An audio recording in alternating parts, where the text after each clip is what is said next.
Today is World Health Day. It is a day set aside by the WHO to reflect on the accomplishments and achievements of health throughout the world. As we celebrate today, the theme is building a fairer and a healthier world for everyone. This theme is very important because, as you know, we're all in a pandemic. And in this particular pandemic, one way to get to the epidemiological end of the pandemic is through a vaccine. There have been a number of vaccines that have become available globally. Unfortunately, these vaccines are not readily accessible to many countries. We have noted for the rich countries that some of them have been practicing vaccine nationalism, meaning that they have been able to bought up the best vaccines and have been able to prioritize those supplies for their particular country.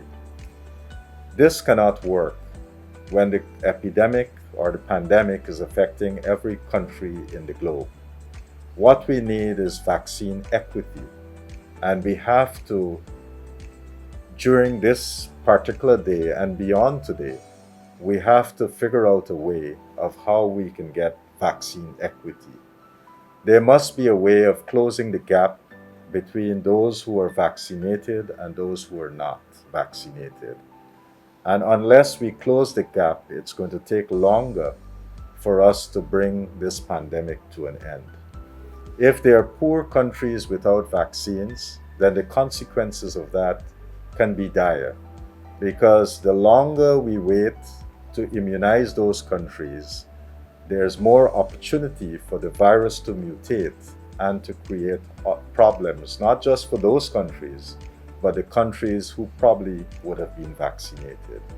So the message here is that all of us are in this together, and we should really work to ensure that all countries get vaccines and that we immunize the world at a faster rate so that everyone can be safer.